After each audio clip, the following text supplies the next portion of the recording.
जय जय जय। नमोस्तु नमोस्तु नमोस्तु। नमो अर्यन्ताणं नमो सेद्धाणं नमो वैरियाणं नमो वजायाणं नमो लोये सवसां। मंगलम भगवान वीरो मंगलम गौतमो गणी मंगलम कुंद कुंदारो जैन धर्मोस्तु मंगलम। सर्वमंगलम मांगल्यम सर्वकल्याणकारकम प्रदानम सर्वधर्माणां जैनम जयतु शासनम जैनम जयतु शासनम। त्यूवण तिलियम देवम वंदिता त्यूवणिंद परिपूज्यम वोचम अणुपेयाऊ भव्य जनानंद जननियो। बोले जिनवाणी मात की जय, बोले सरस्वती मात की जय। कार्तिक की अनुप्रेक्षा नाम का ग्रंथ कार्तिक के स्वामी विरचित और अपनी चर्चा संसार अनुप्रेक्षा की चल रही है कि किस प्रकार संसार भ्रमण ये जीव कर रहा है। कल संसार के 5 भेद बताए थे, द्रव्य, क्षेत्र, काल, भव और भाव। उसमें क्षेत्र द्रव्य परावर्तन की बात की थी, एक संसार की बात हुई थी। अब दूसरा क्षेत्र परावर्तन, उसकी चर्चा प्रारंभ करते हैं। गाथा नंबर 68 पेज नंबर 30। अब क्षेत्र परिवर्तन को कहते हैं। सो को वीनथि देशो लोया लोयस निर्वेशस्य जतन सवो जीवो जादो मरिदो यवो वारम। फिर पढ़ते एक बार। सो को वीनथि देशो लोया लोयस निर्वेशस्य नहीं निर यासस्य जथ न सवो जीवो जादो मरिदो यबो वारम। क्या कहते हैं यहाँ? निर्वेशस्य लोया यासस्य अर्थात समस्त लोकाकाश के प्रदेशों में सो कोवी देशो नथी, ऐसा कोई भी प्रदेश नहीं है। जत सवो जीवो, जिसमें यह सभी संसारी जीव बहुवारम जादो ये मरिदो न, कई बार उत्पन्न न हुए हो तथा मरे न हो। क्या कह रहे हैं यहाँ कि समस्त लोकाकाश में जितने प्रदेश हैं, तो लोकाकाश का ऐसा कोई प्रदेश बाकी नहीं रहा जहाँ पर इस जीव ने अनेकों बार जन्म मरण नहीं किया हो। कल कहा था मैंने कि लोकाकाश में असंख्यात प्रदेश हैं। वो तो आकाश के तो अनंत प्रदेश हैं, पर जीव लोकाकाश से बाहर नहीं रहता। लोकाकाश के बाहर न पुद्गल द्रव्य है, न धर्म है, न धर्म है, न काल है, न जीव है। तो जीव का निवास लोकाकाश में है और लोकाकाश के असंख्यात प्रदेश हैं। कितने? असंख्यात प्रदेश। तो एक एक प्रदेश पर इस जीव ने कितनी बार जन्म लिया और कितनी बार ही मरण किया है, ऐसा इस गाथा में कह रहे हैं। और आगे समझाते हैं भावार्थ में। समस्त लोकाकाश के प्रदेशों में यह जीव अनंत बार तो उत्पन्न हुआ और अनंत बार ही मरण को प्राप्त हुआ। ऐसा प्रदेश रहा ही नहीं जिसमें उत्पन्न नहीं हुआ और मरा भी न हो। यहाँ कह रहे हैं कि लोकाकाश के असंख्यात प्रदेशों में यह जीव अनंतों बार मरा और अनंतों बार ही जन्मा है। ऐसा कोई प्रदेश बाकी नहीं रहा जहाँ पर जन्म मरण न किया हो।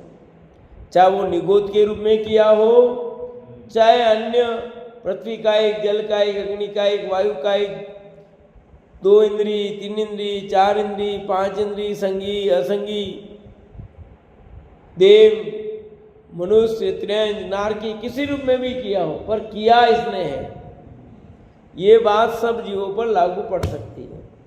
क्यों? तो निगोद रूप में तो लिया ही होगा, बाकी पर्याय जिसने धारण नहीं की, जो जीव नित्य निगोद से निकले ही नहीं है, तो नित्य निगोद एक स्थान विशेष का नाम नहीं है। प्रथम तो ये इतनी जगह है, यहाँ पर नित्य निगोदिया जीव रहते हैं, बाकी जगह में इतर निगोदिया रहते हैं, ऐसा नहीं है। जैसे नरक का स्थान फिक्स है ना, नरक का स्थान तो कहाँ है? अधोलोक। पर निगोदिया का स्थान कहाँ है? पूरा लोकाकाश है, इसलिए कहा पूरा लोकाकाश का सब आ गया उसमें। निगोदिया जीवों का निवास, नित्य निगोदिया या इतर निगोदिया जीवों का निवास लोकाकाश है। बताओ, प्रश्न समझ में आ गया? लोकाकाश में इतर निगोदिया जीव रहते हैं या नित्य निगोदिया जीव रहते हैं, या दोनों ही रहते हैं? दोनों ही रहते हैं, ठीक है। नित्य निगोदिया जीव भी और इतर निगोदिया जीव भी। इतनी जगह में नित्य निगोदिया ही रहते हैं, इतनी जगह में इतर निगोदिया जीव रहते हैं, ऐसा नियम नहीं है। क्या ये भाग फिक्स, जैसे नारकियों की जगह फिक्स है ना, ऐसे नित्य निगोदिया और इतर निगोदियों की जीवों की स्थान फिक्स नहीं है कि यहाँ पर निगोदिया जीवी, ये तो नित्य निगोदिया इसमें ही रहेंगे, इतने में इतर निगोदिया ही रहेंगे, ऐसा पूरे लोकाकाश में भरे हुए नित्य निगोदिया भी और इतर निगोदिया भी जीव। इसलिए ये बात कह सकते हैं कि इस जीव ने लोकाकाश का कोई प्रदेश बाकी नहीं रहा जहाँ पर इस जीव का जन्म मरण नहीं हुआ। समस्त जीवों की बात कर सकते हैं, जो मोक्ष चले गए उनकी बात भी, और जो मोक्ष नहीं गए उनकी बात, सबकी बात कर सकते हैं। लोकाकाश के असंख्यात प्रदेश हैं, उसके मध्य के 8 प्रदेशों को बीच में देकर सूक्ष्म निगोद लब्धि अपर्याप्तक जगन्य अवगाना का धारी वहां उत्पन्न होता है। कहाँ कहा? जो लोकाकाश उसका सेंटर लो एकदम, ठीक है, उसके मध्य के 8 प्रदेश छोड़ दो। लोकाकाश का जो सेंटर है, समझ लो जम्बूद्वीप, और जम्बूद्वीप का जो सेंटर आता है एकदम केंद्र बिंदु, सुदर्शन मेरु, उसके अंदर में भी सेंटर लेना पड़ेगा वापिस, क्योंकि वो लोकाकाश के मध्य के 8 प्रदेश ही लेने खाली, ठीक है ना। तो वो 8 प्रदेश के मध्य से देकर यानी लेकर सूक्ष्म निगोद लब्धि अपर्याप्तक जगन्य अवगाना का धारी वहां उत्पन्न होता है। सूक्ष्म निगोदिया जी लब्धि अपर्याप्तक लिखा, पर्याप्तक नहीं लिखा, अपर्याप्तक लिखा। जगन्य अवगाना लिखा, धारी वहां उत्पन्न होता है। उसकी अवगाना भी असंख्यात प्रदेश है। वो जो अपर्याप्तक जीव है, फिर कितने शर्तें? सूक्ष्म लिया, निगोदिया जीव लिया, लब्धि अपर्याप्तक लिया और जगन्य अवगाना ली। उस जीव की भी अवगाना असंख्यात प्रदेश चाहिए। अब कितना सा जीव है वो?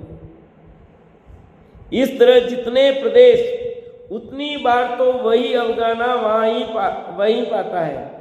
इस तरह जितने प्रदेश के उतनी बार तो वही अवगाना वहां ही पाता है। अब जीव के तो असंख्यात प्रदेश हैं, वो नहीं लेना। जीव के असंख्यात प्रदेश नहीं लेना यहाँ, तो किसके लेना? शरीर की अवगाना के प्रदेश लेना, ठीक है। यहाँ पर शरीर वाला लिया है। तो इस तरह जितने प्रदेश उसके शरीर के, उतनी बार तो वही अवगाना वहीं हो पाता है। मध्य में और जगह अन्य अवगाना से उत्पन्न होता है, उसको तो गिनती ही नहीं है। इन्हें कल जो बात कही थी उस बात को यहाँ भी लागू, यानी जो पहली बार अवगाना थी जितने प्रदेशों की शरीर की, उतने ही प्रदेश वाला जब दूसरी बार जन्म लेगा तब वो नंबर आएगा एक क्षेत्र परावर्तन। इसके बीच में जितनी बार भी जन्म लिया है वो गिनती में ही नहीं है। यानी समझो कि आज जन्मा अभी एक से, और वापस उसी अवगाना वाला 1 करोड़ वर्ष बाद जन्मेगा, मान लो उदाहरण के लिए, जैसे अनंत काल बीत जाता है उसमें, पर उदाहरण समझाने के लिए आपको कि 1 करोड़ वर्ष बाद वापस उतनी अवगाना वाला जो जन्मेगा ना, तब वो एक क्षेत्र परावर्तन कराएगा। बीच की कोई गिनती नहीं है। बाद में एक एक प्रदेश क्रम से बढ़ती हुई अवगाना पाता है, सो गिनती है में इस तरह माँ मच्छ तक की उत्कृष्ट अवगाना को पूरी करता है। ऐसी एक एक अवगाना से प्रदेश बढ़ता हुआ, मान लो पहला शरीर उसकी 1000 प्रदेश वाला था, तो फिर अब 1001, 1002, 1003, 1004, ऐसे बढ़ते बढ़ते बढ़ते माँ मस जो असंख्यात प्रदेश है उसका नंबर कब तक आएगा सोचो आप। अवगाना पूरी करता है, वैसे ही क्रम में लोकाकाश के प्रदेशों का स्पर्श करता है, तब एक क्षेत्र परावर्तन होगा, तब जाके एक क्षेत्र परावर्तन होगा। उतनी अवगाना को वापस जन्म ले, फिर दूसरी बार वापस एक प्रदेश बढ़ते बढ़ते बढ़ते बढ़ते बढ़ते वो क्षेत्र का जाएगा, तब जाके एक क्षेत्र परावर्तन होगा। और ऐसे एक क्षेत्र परावर्तन में अनंत काल व्यतीत हो जाएगा। कितना समय समझ में आया? अभी कितना आपको भाव वासन हो रहा है मैं नहीं कह सकता, कोशिश करोगे तो समझ में आएगा कि आज जन्म लिया इतने वाला, फिर उसके बाद वापस उसी का लेगा, फिर एक एक बढ़ता बढ़ता, तो ऐसा बढ़ता बढ़ता कब आएगा नंबर उसका? कितने कितने, तो माँ मत्स्य की सबसे बड़ी अवगाना माँ मत्स्य की, उस अवगाना तक पहुंचे। तो ऐसे बढ़ने में माँ मत्स्य असंख्यात प्रदेश ही है, तो एक एक प्रदेश बढ़ेगा तो कितना काल व्यतीत हो जाएगा। और सबकी आयु अलग अलग, मानो नग में चला गया 33 सागर की आयु है, तो 33 सागर का काल व्यतीत करेगा, तब फिर दूसरी अवगाना मिलेगी, तब देखा जाएगा।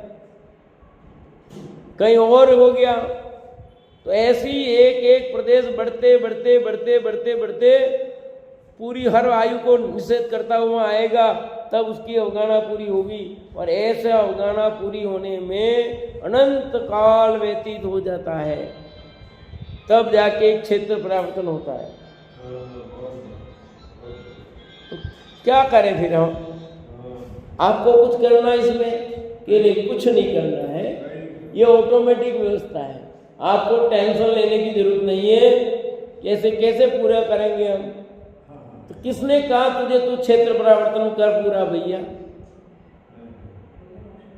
ये ऑटोमेटिक होता है, और हमें अब ये परावर्तन करने नहीं है, परावर्तन का अभाव करना हमें। तो यहाँ ये परावर्तन पूरे करने के लिए नहीं कह रहे हैं, यहाँ कह रहे हैं कि तेने ऐसे ऐसे परावर्तन कर दिए हैं, अब इस परावर्तन के अभाव का उपाय कर।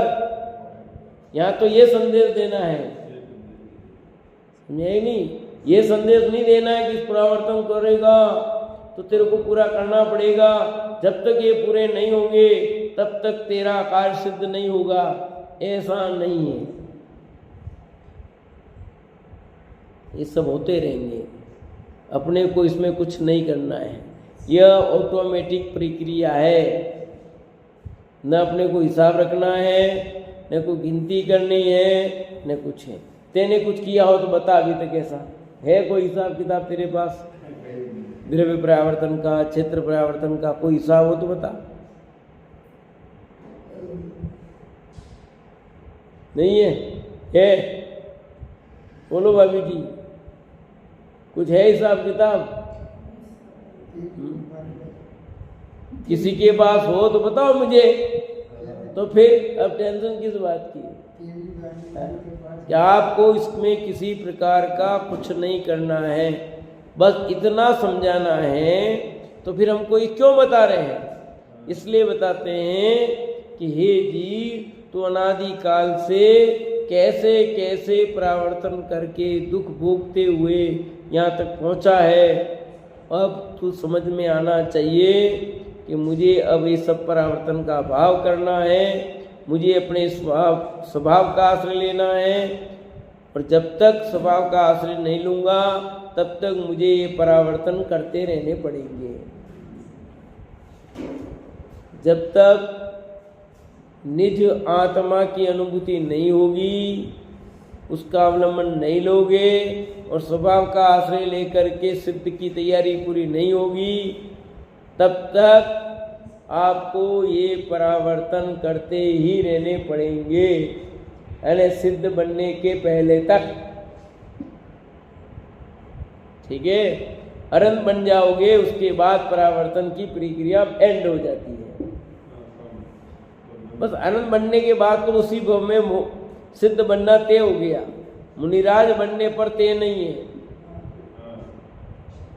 और कितने भव बाकी हो पता नहीं, क्योंकि हम कितनी बार मुनिराज बने हैं।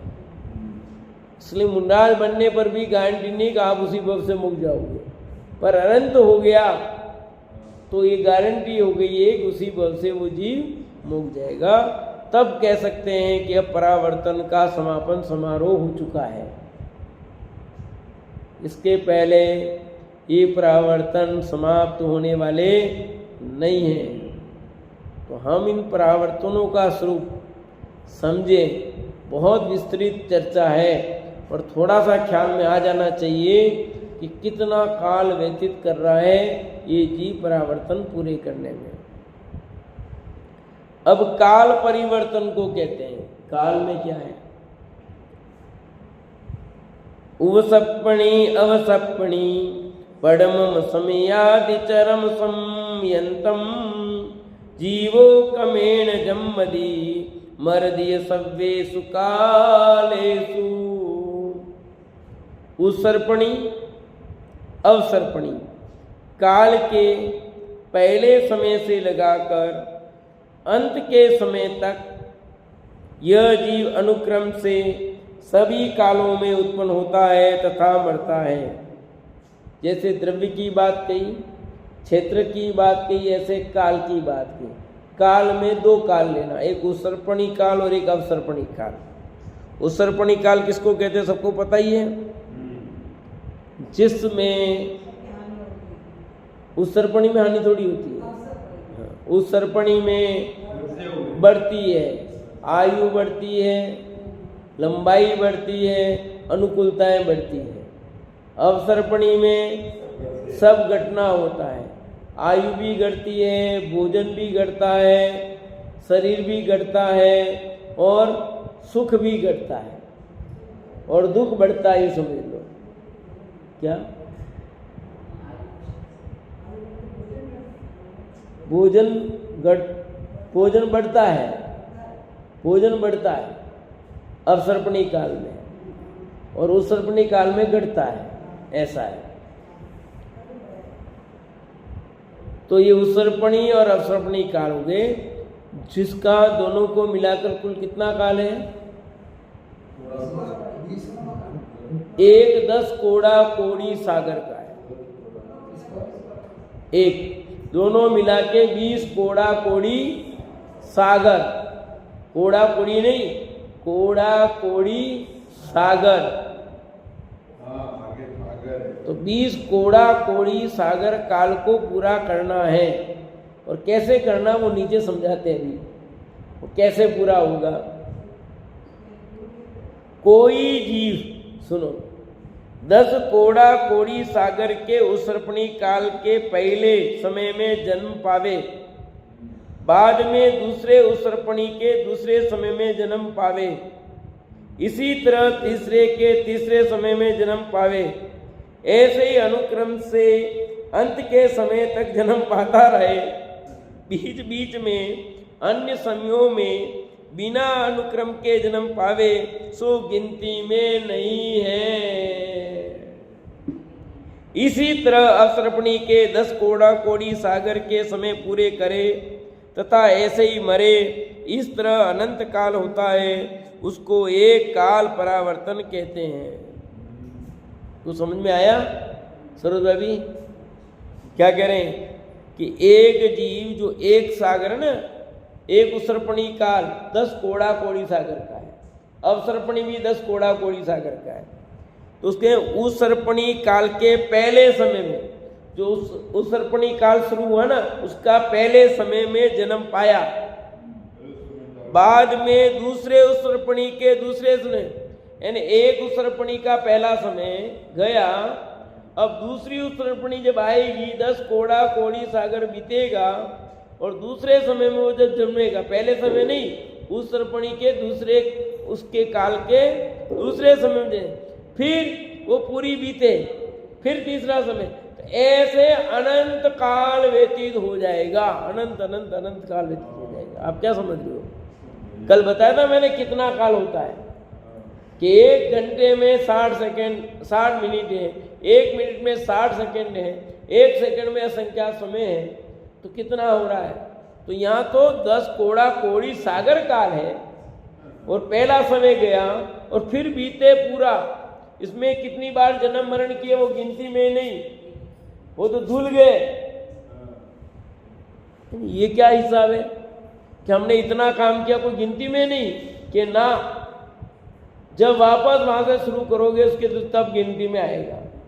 तो ऐसा काल व्यतीत उसर्पणी का भी और अवसर्पणी का भी ऐसे लो, तो दोनों ऐसे काल पूरे हो, पूरा समय, तो कितना काल व्यतीत होगा?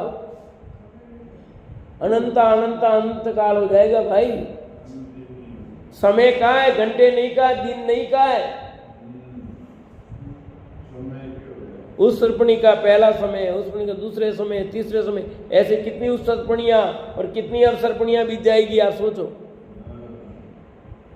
कुछ समझ में आता होगा तो पता लगेगा, तो ख्याल में आएगी बात।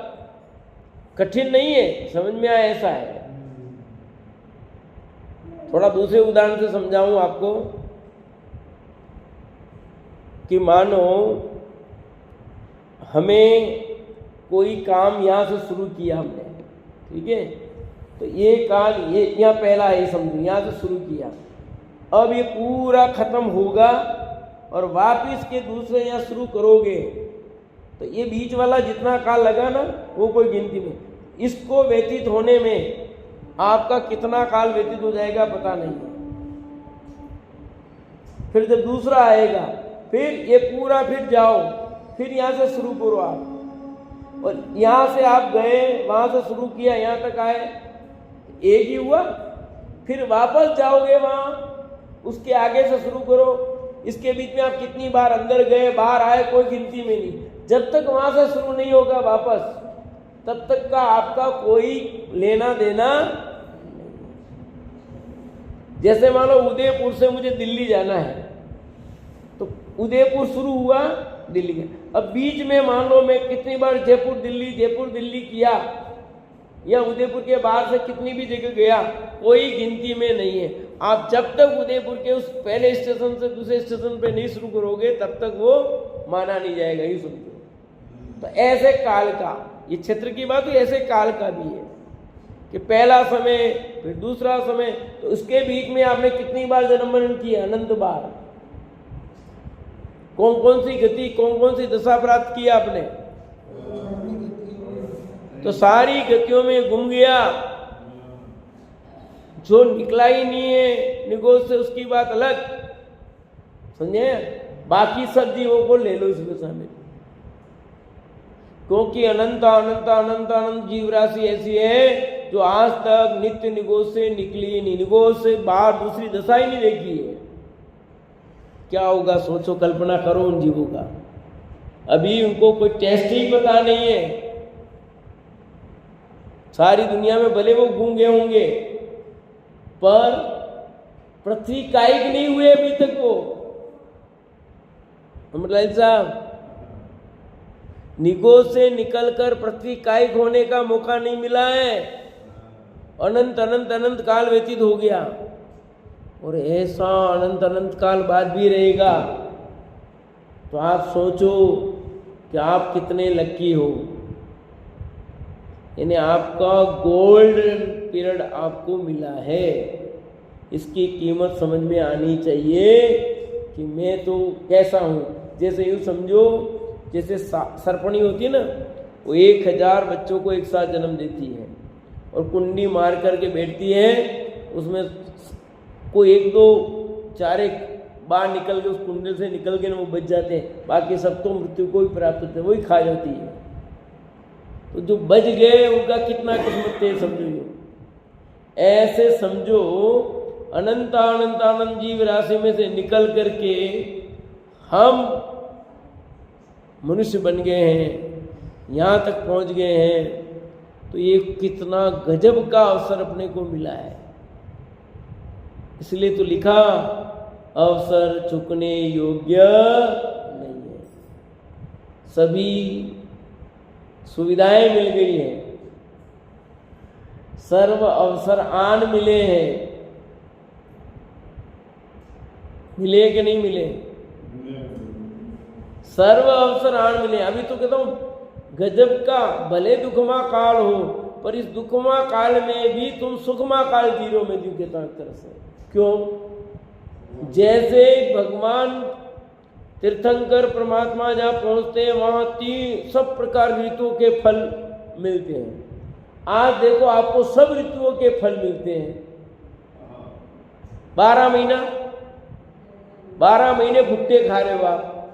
पहले खाते देखा आपने मंगल जी? ये तो आपके, ये तो प्रत्यक्ष है, गप तो नहीं है। ये तो आप सब लोगों का अनुभव है कि नहीं? पहले 12 महीने भुट्टे देखते थे, सिर्फ अगस्त सितंबर महीने में देखते थे अपन। आज 12 महीने भुट्टे खा रहे हो। 12 महीने मटर देखे लीले हैं, 12 महीने लीमे खा रहे हो, हरे मटर खा रहे हो। 12 महीना आम अचार खा रहे हो आप। पहले कहाँ मिलता था? एप्पल 12 महीना, केले 12 महीना, सब फल 12 महीने मिल रहे हैं आपको। कच्चे पक्के सब 12 महीना खा रहे हो, कह रहे हो ना। तो आप फिर ताजा पीसो, ताजा खाओ। हर चीज आप घर पर तैयार कर सकते हो चंद मिनटों में, चंद सेकंडों में। उड़ना है तो उड़ जाओ, इतनी सुविधाएं हैं। और आपके एक छोटी सी चीज में, इतने में से सब कुछ समाहित। जब चाहो तब जिनवाणी सुनो, जिससे सुनना चाहो उससे सुनो। रात में सुनो, दिन में सुनो, सुबह सुनो। दूसरे को नहीं सुनाना हो तो मत सुनो, आप खुद सुन सकते हो। किसी को व्यवधान नहीं हो, ऐसी सुविधा भी मिल गई। इतनी सारी सुविधाएं आज मिल गई हैं। तो ये क्या विशेष पुण्य का उदय नहीं है आपको? ऐसे पुण्य के उदय में, अनुकूलता में भी ये जीव कार्य न करे तो कब करेगा बताओ? ठीक है, शरीर में रोग हैं, वो भी इतने अभी हावी नहीं है कि तू बैठ ही नहीं सके, सुन नहीं सके। शरीर में रोग तो हैं, पर अभी ऐसा रोग नहीं है कि मैं कुछ कर ही नहीं सकूं। रोग तो सबके हैं, छोटे मोटे सबके हैं। फिर भी हम जिनवाणी को अच्छी तरह सुन सकते हैं, समझ सकते हैं शांतिपूर्वक। ऐसा अवसर है। जब कोमा में ही चले जाओगे तो फिर कुछ नहीं कर सकते। ठीक है, ऐसी बीमारी लग गई कि आप न सुन सकते हो, न समझ सकते हो, न जिनवाणी हाथ में ले सकते हो। क्या को लकवाई हो गया हाथ में, अब जिनवाणी उठा ही नहीं सकते, सिर्फ सुन पाओगे। सुनने भी कान में गड़बड़ हो गया तो वो सुन भी नहीं पाओगे। इसलिए जब तक सर्व सुविधाएं मिली है तब तक लाभ ले लो, और नहीं ले पाओगे तो पता नहीं जवानी में ही कितनी बीमारियां गर्जा कर जाएगी और कैसी अवस्था में गिर जाओगे पता नहीं है। ये तो पुराना गीत चल रहा है अमरलाल जी का, इनका तो समझाए कि नहीं है? अपना तो नहीं चल रहा है। क्या लगता, समझाए कि नहीं? तो ये अवसर है बस इसलिए लिखा है, इसी तरह अवसर्पणी के 10 कोड़ा कोड़ी सागर के समय पूरे करे, 10 कोड़ा कोड़ी सागर पूरा करे, ऐसे ही मरे। इस तरह यह अनंत काल होता है, यानी इसका हिसाब लगाए तो अनंत काल होता है, तब जाकर एक काल परावर्तन होता है। तो पहले द्रव्य परावर्तन पूरा करो, द्रव्य परावर्तन पूरा हो तब क्षेत्र परावर्तन पे आएंगे, क्षेत्र परावर्तन पूरा होगा तब काल परावर्तन आएगा। एक एक परावर्तन पूरा करने में अनंत अनंत काल व्यतीत हो जाएगा भैया। हाँ हाँ बिल्कुल, पर आपको टेंशन लेने की जरूरत, क्योंकि आपको निश्चिंत करना भी जरूरी है। तो जब हमको नहीं करना कुछ तो क्यों बता रहे फिर ये बता किस ले रहे थे? इसलिए बता रहे हैं कि तेरे को ये बातें सुन करके वैराग्य पैदा हो जाए,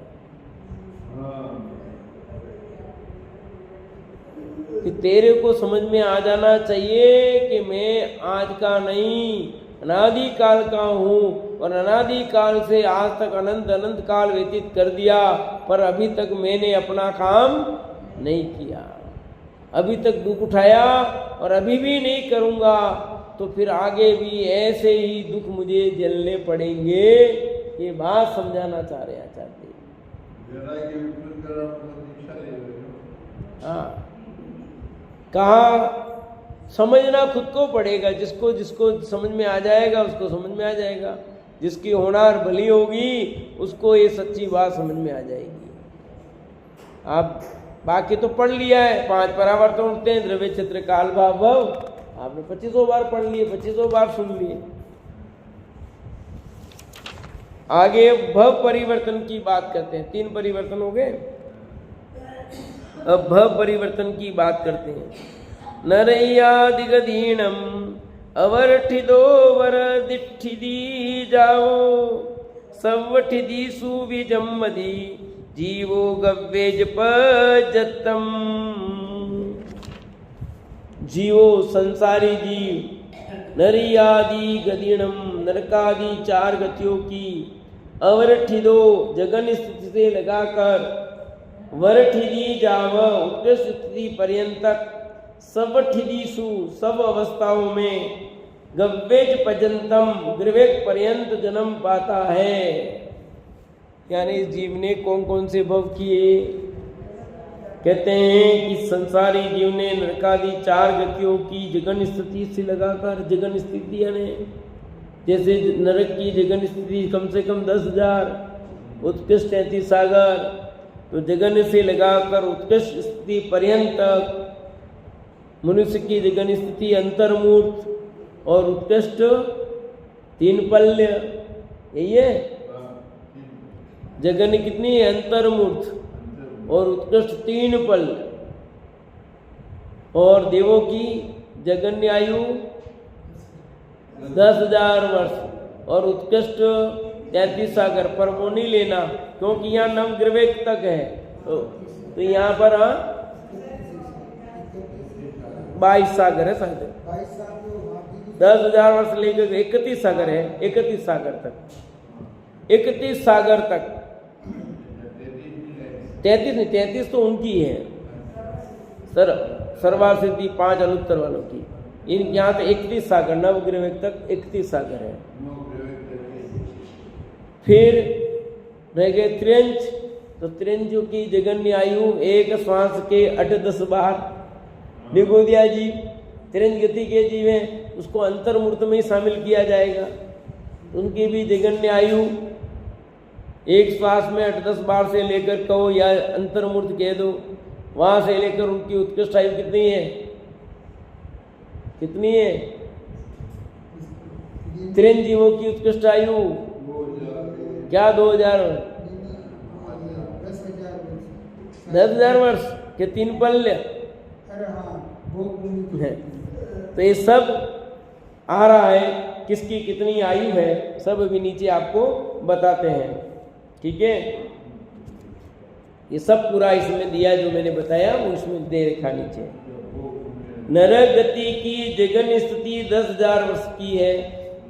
इसके जितने समय हैं उतनी बार तो जगन स्थिति की आयु लेकर जन्म पावे, बाद में एक समय अधिक आयु लेकर जन्म पावे, बाद में 2 समय अधिक आयु लेकर जन्म पावे। ऐसे ही अनुक्रम से 33 सागर पर्यंत आयु पूर्ण करे। बीच बीच में गड़बड़ कर आयु लेकर जगन पावे वह गिनती में नहीं है। कुछ पल्ले पड़ा, यानी सबसे पहली बार मान लो 10,000 वर्ष, फिर दूसरी बार जन्म लेगा तो दूसरी बार जब भी ले वो 10,000 और एक समय लेगा तो वो गिना जाएगा। 10,000 सागर में जितने समय होते हैं उतनी बार तो वही जन्म ले, उसके बाद एक बड़ा। हाँ वही कह रहा हूँ। बिल्कुल, मतलब कब बीच वाला गिना नहीं जा रहा। मुझे क्या बता रहा हूँ कि ये लिख रहे हैं कि 10,000 वर्ष एक समय बढ़ना चाहिए कि 10,000 फर्स्ट मान लो आयु 10,000 वर्ष की थी, अब बीच में उसने 11,000 12,000 के वो गिनती में नहीं। अब जब वापस 10,000 एक समय की आयु उसकी बंधेगी तब वो गिनती में आएगा। फिर 2 समय वाली जब होगी तब तीसरे समय की पढ़ो, वापिस पढ़ो, देखो एक बार पढ़ लो।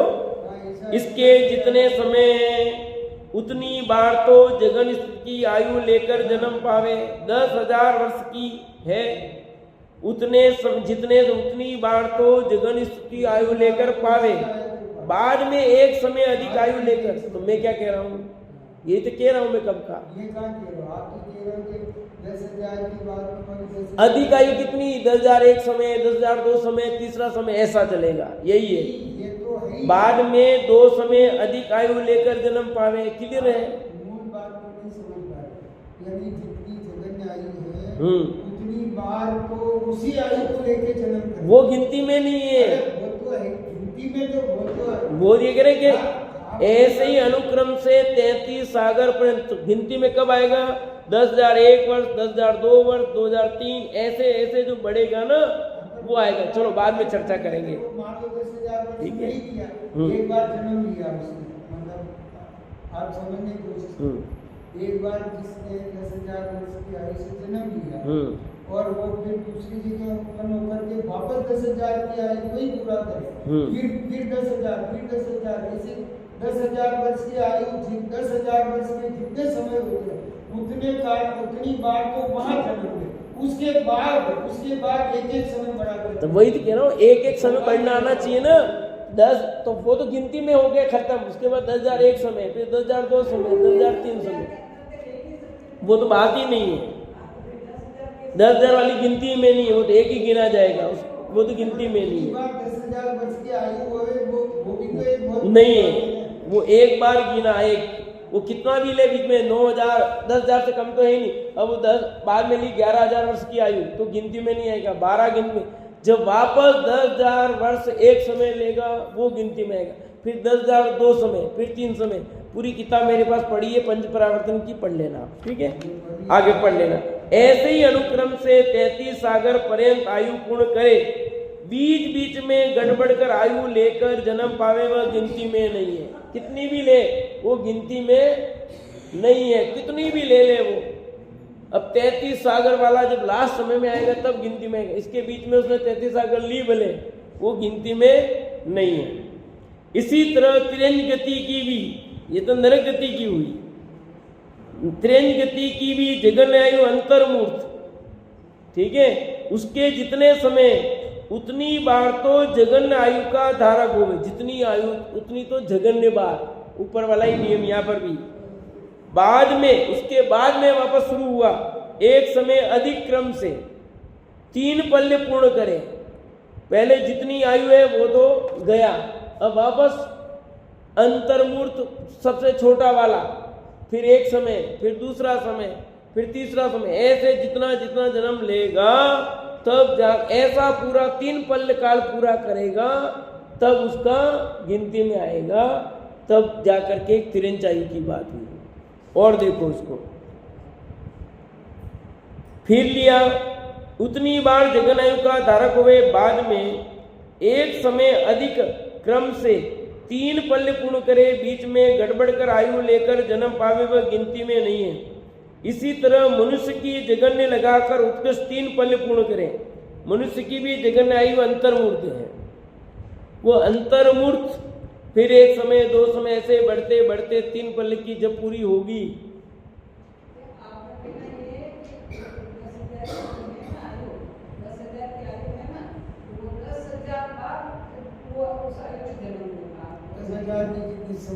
नहीं वो आप ऐसा नहीं कह रहे 10,000 बार, ऐसा नहीं भाई। इसमें क्षेत्र परावर्तन भी है, काल आपका काल क्षेत्र काल वाली बात है, वो बराबर है।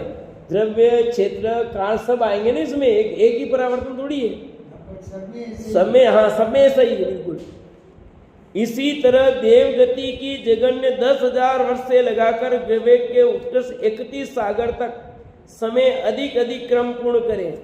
यानी पूरा समय पूरा करने के बाद फिर 10,000 1 समय 2 समय 3 समय 4 समय 5 समय, ऐसी आयु कितनी बार लेगा?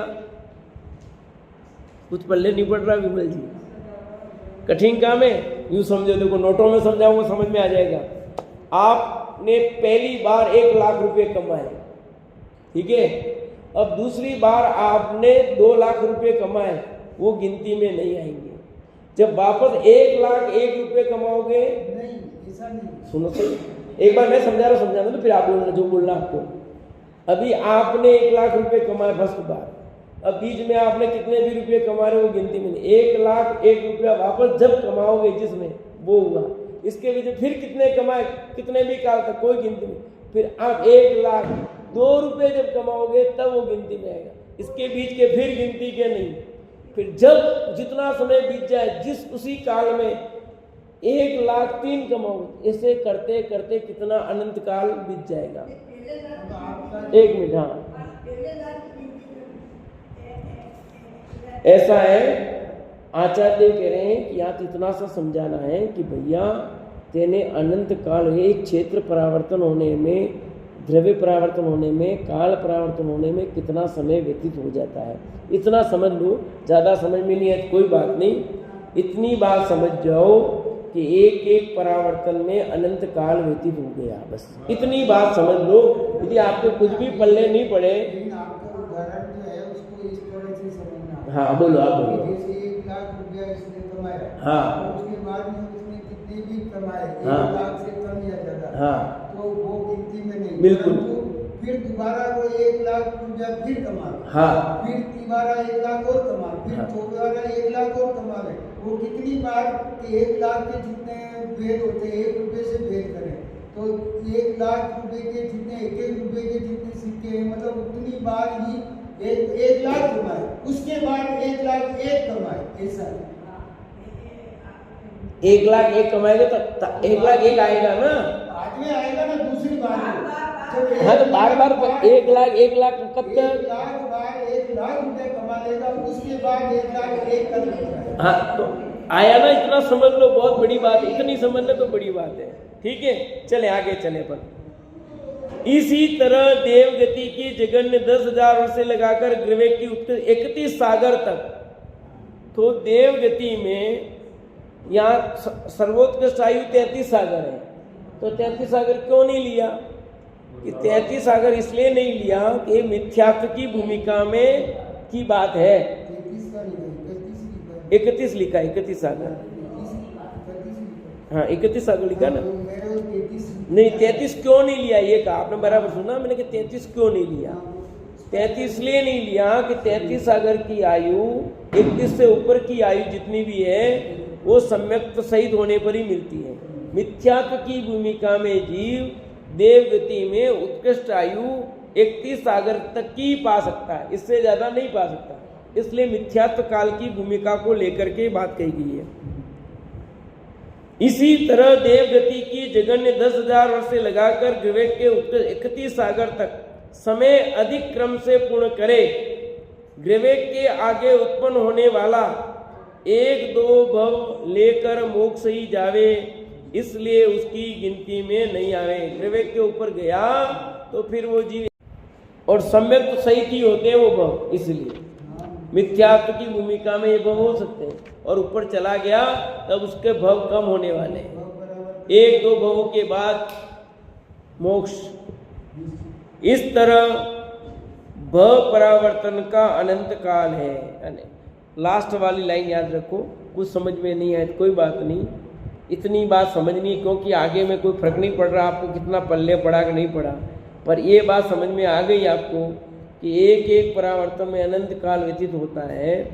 तो आपको समझ में आना चाहिए कि मैं कब का हूँ, अनादिकाल से हूँ। अनंत अनंत अनंत अनंत अनंत काल इस पर्यायों में मैंने घूमते घूमते बिता दिए हैं। अब मुझे कुछ करना चाहिए, ये बात समझ में आ जाए तो सब समझ में आ गया। बाकी भले कुछ पल्ले पड़े न पड़े, पर ये पल्ले पड़ जाना चाहिए कि मुझे अब अपना काम करना है, एन केन प्रकार मुझे मोक्ष मार्ग में लगना है। उसके लिए इतनी सब गहरी बातें नहीं भी आएगी तो काम हो जाएगा। और जब आपको द्वादशांग का ज्ञान होगा तो एक एक विषय खुल जाएगा, इतनी आपस में कोई चर्चा करने की भी जरूरत नहीं पड़ेगी, एक एक विषय स्पष्ट हो जाएगा। मेरी समझ में नहीं आ रहा, नहीं बिल्कुल आएगा, कुछ नहीं आएगा ऐसा नहीं है। अतः वो काम करना है जिससे मेरा सब कुछ काम हो जाए। इसीलिए जिनवाणी के ये सब उपदेश हैं, इसके लिए हम स्वाध्याय कर रहे हैं, चिंतन कर रहे हैं, मनन कर रहे हैं। अतः इसमें कोई भूल नहीं होनी चाहिए। बाकी तो छोटी मोटी आपका कुछ उससे फर्क नहीं पड़ता, पर ये बात पक्की समझ में आ जानी चाहिए कि मैं अपने भगवान आत्मा को जब तक नहीं जानूंगा तब तक मुझे पंच परावर्तन करने पड़ेंगे।